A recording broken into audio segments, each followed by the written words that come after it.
Hey guys, this is P Tiger and welcome back to my channel. और आज हम अपनी चैनल के ऊपर एवेंजर्स की सीरीज को कंटिन्यू जा रहे हैं, जिसको हम पहले अपने चैनल के ऊपर स्टार्ट कर चुके हैं। और इसके हमने एक स्टोरी आर्क को कंप्लीट करा था, जिसके अंदर हमने एक फ्यूचर स्टोरी को देखा था, जहां पे कैंग द कॉन्करर एवेंजर्स के बच्चों को जान से मारने की कोशिश कर रहा होता है फ्यूचर के अंदर।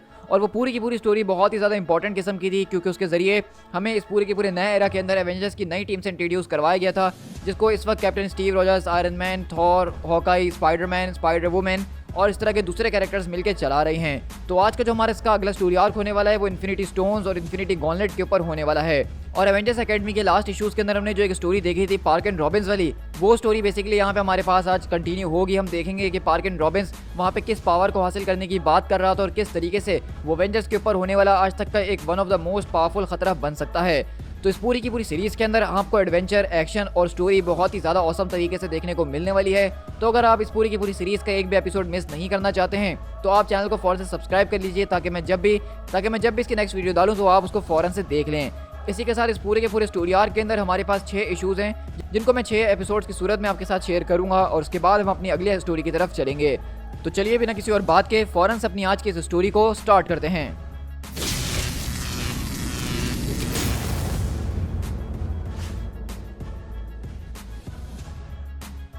तो हमारी कहानी की शुरुआत बेसिकली पहाड़ों के अंदर से होती है, जो कि हिमालय के अंदर हैं, जहाँ पे हम देखते हैं कि 4 लोग बेसिकली हाइकिंग करते हुए यहाँ पे पूरे के पूरे पहाड़ के ऊपर चढ़ते हैं। और वहीं से एक आदमी सामने आता और कहता है कि ये रही वो जगह जिसके बारे में मैंने तुम्हें बताया था, द इनह्यूमन सिटी ऑफ फेटिलिन, जो कि कभी यहीं पे हुआ करती थी इससे पहले कि वो यहाँ से इस अर्थ को छोड़ के चले गए। तो वहीं से वो दूसरा आदमी पूछता है, क्या तुम इस बारे में श्योर हो? तो कहता है कि हाँ बिल्कुल, तुम्हें ये सारी की सारी स्नो और ये पूरी की पूरी पैटर्न्स नजर नहीं आ रहे हैं? ये बात साफ तरीके से बता रही है कि यहाँ पे कोई ना कोई चीज़ कभी हुआ करती थी, और वो एटिलन सिटी ऑफ इनह्यूमंस हुआ करती थी। तो वहीं से वो दूसरा आदमी पूछता है, लेकिन आखिरकार अब वो सारी की सारी सिटी कहाँ चले गई है? ये सारे के सारे लोग कहाँ गायब हो गए हैं? तो वो कहता है कि इसके बारे में कोई नहीं जानता है कि वो लोग कहाँ गए और कब गए। तो वहीं से वो कहता है कि कोई ना कोई तो ज़रूर जानता होगा ना। तो कहता है कि हाँ हो सकता है, लेकिन इस अर्थ के ऊपर रहने वालों में से कोई नहीं जानता। तो वो कहता है कि मुझे तो ऐसा लगा था कि तुम इन ह्यूमंस के सारे चीज़ों के अंदर जानने में काफ़ी ज़्यादा एक्सपर्ट हो और तुम्हें सब कुछ पता होगा। तो वो कहता है, देखो भाई, तुमने मुझे पैसे दिए थे एटिलिन दिखाने के लिए, और एटिलिन इस वक्त तुम्हारे सामने, जो कि कभी यहीं पे हुआ करता था।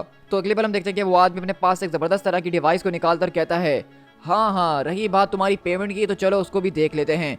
और हम देखते हैं कि वो आदमी उस डिवाइस को ऑन करता है, जिसके अंदर से एक ज़बरदस्त किस्म की एनर्जी बीम आता है, जो कि उन दोनों आदमियों के सरों के आर पार जाके उनको जान से मार देता है। और अगले पल वो तीसरा आदमी बोलता है कि नहीं नहीं, तुम ये क्या कर रहे हो? आखिरकार तुम मेरे बगैर इस माउंटेन से नीचे नहीं जा सकते हो, तुम्हें मेरी ज़रूरत पड़ेगी, तुम यहाँ से वापसी लौट के कैसे जाओगे आखिरकार?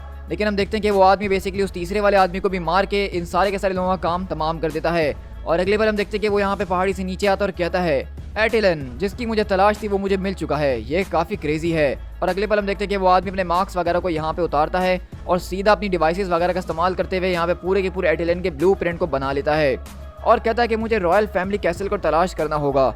और इसी तरह वो इस पूरी की पूरी जगह को तलाश करते हुए, जहाँ पे पहले कभी एटिलन यानी कि इनह्यूमंस रहा करते थे, उनके पूरे के पूरे बेसमेंट्स वगैरह के अंदर घुसता है। एक दूसरी डिवाइस का इस्तेमाल करते हुए वो यहाँ पे एक अननोन पावर एनर्जी को जो है डिटेक्ट करता है। और इसी तरह हम देखते हैं कि वो आदमी बेसिकली उस पावर को डिटेक्ट करते हुए एक दीवार के सामने पहुँचता है। और अगले बार हम देखते हैं कि वो बेसिकली आदमी उस पूरी की पूरी दीवार को तोड़ता है, उसको स्मैश करने की कोशिश करता है, और उसके अंदर से उसको एक तरह का अंडा मिलता है।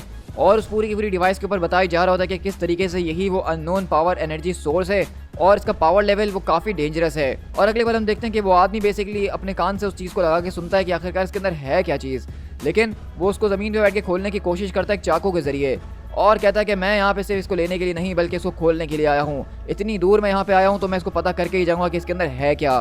कम ऑन, इतनी दूर आने का मेरा कोई ना कोई फ़ायदा तो होना ही चाहिए। लेकिन हम देखते हैं कि वो जो कोई भी केसिंग है वो टूटने का नाम नहीं ले रही होती। तो अगले पल वो आदमी उसी अपनी डिवाइस को इस्तेमाल करता है, जो कि एक लेज़र बीम जैसी होती है, और उसको उस पूरे के पूरे अंडे के ऊपर प्रोजेक्ट करता है, जिससे उसकी पूरी की पूरी बीम यहाँ से वहाँ डिफ्लेक्ट तो होती है। लेकिन अगले पल हम देखते हैं कि उस पूरे के पूरे बीम की वजह से उस अंडे के अंदर एक क्रैक आ जाता है। और अगले ही पल हम देखते हैं कि वो आदमी अपने उस चाकू को घुसा के उस पूरे के पूरे अंडे के टुकड़े को और ज़्यादा बड़ा करने की कोशिश करता है, और अपनी पूरी की पूरी जान लगा रहा होता है इस पूरे के पूरे केसिंग को तोड़ने के लिए।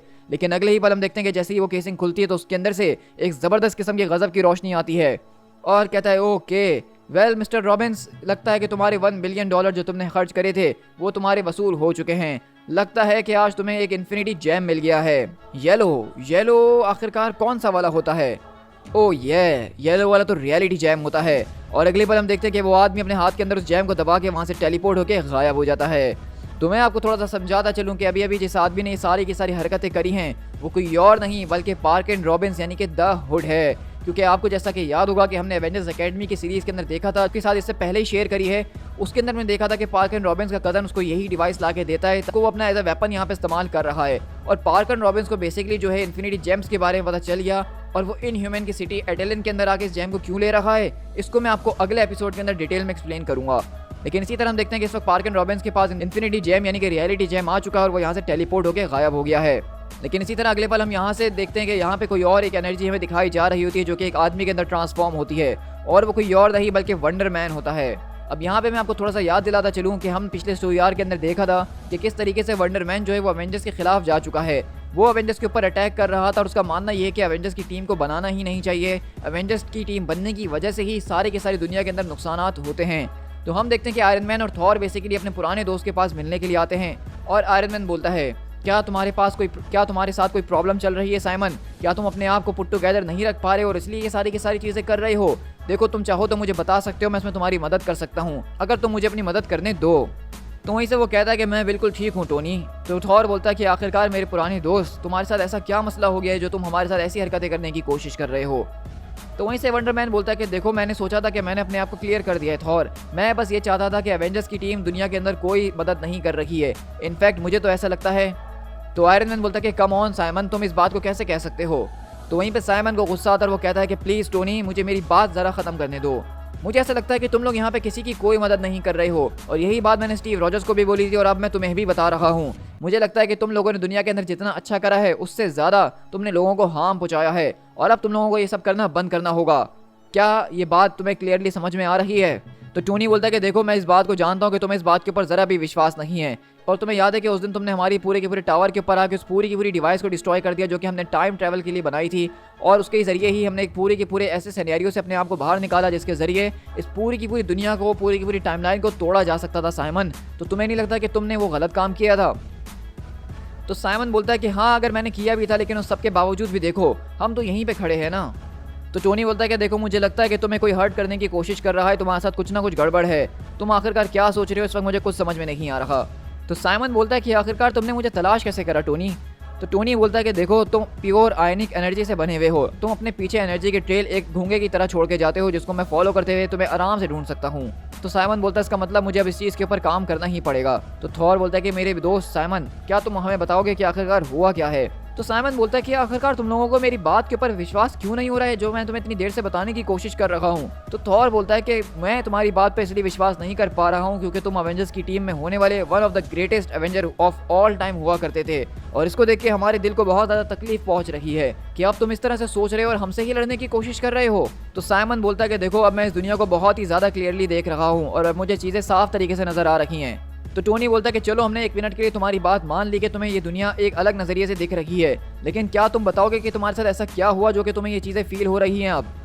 तो वहीं से साइमन चिल्लाता और कहता है कि मेरी आंखें खुल चुकी हैं। तो थॉर बोलता है कि ज़रा आराम से मेरे दोस्त, हम तुमसे यहाँ पे लड़ने के लिए नहीं आए हैं। तो साइमन बोलता है कि अगर तुम मुझसे लड़ने के लिए नहीं आए हो तो बस मेरी इस बात को एक बार सुन लो, अवेंजर्स की टीम को फ़ौरन से बंद कर दो, इस पूरी की पूरी मैडनेस को ख़त्म करो इससे पहले कि हम में से कोई और मरे।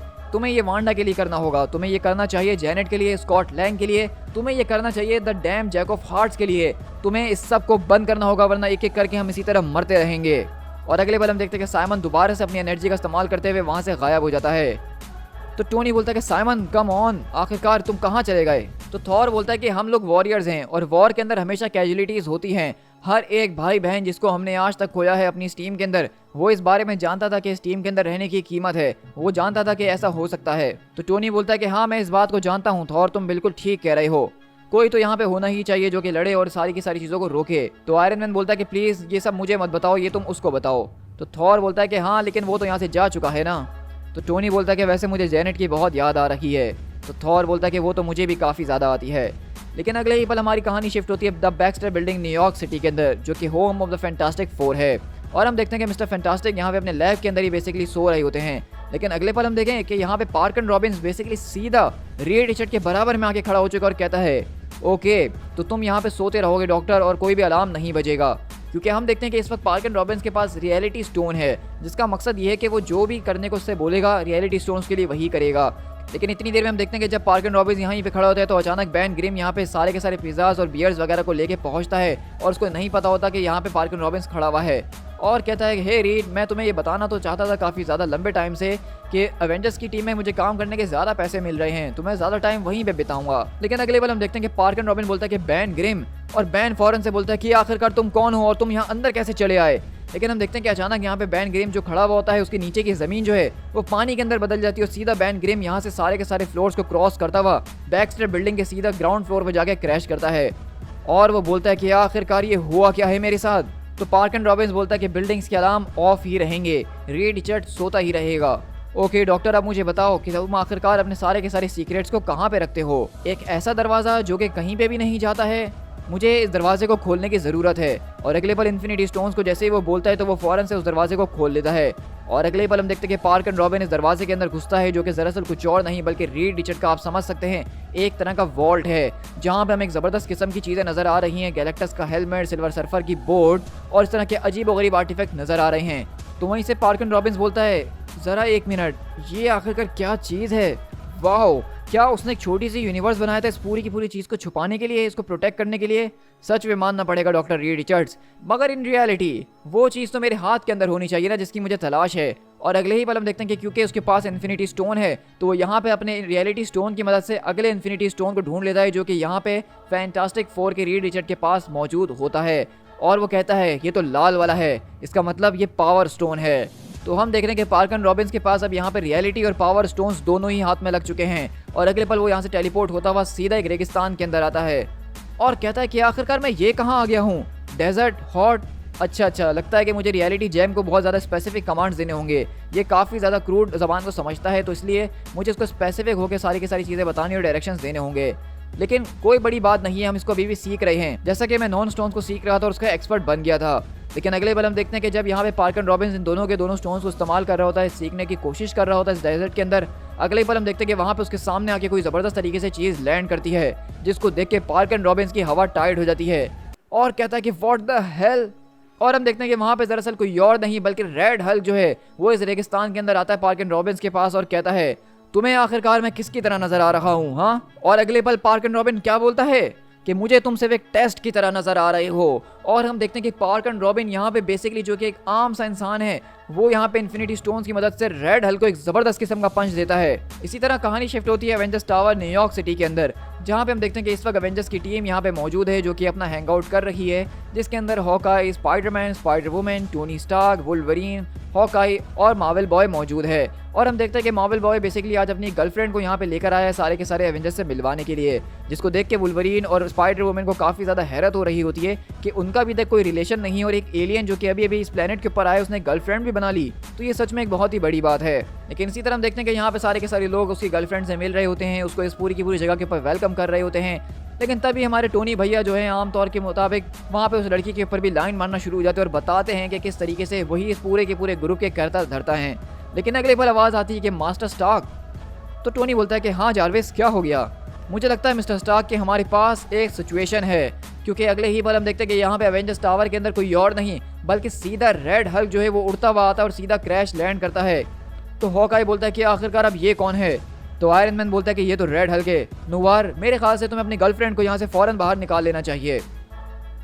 तो हॉकाई बोलता है कि यहाँ पे रेड हल्क भी है, इसके बारे में मुझे क्यों नहीं पता?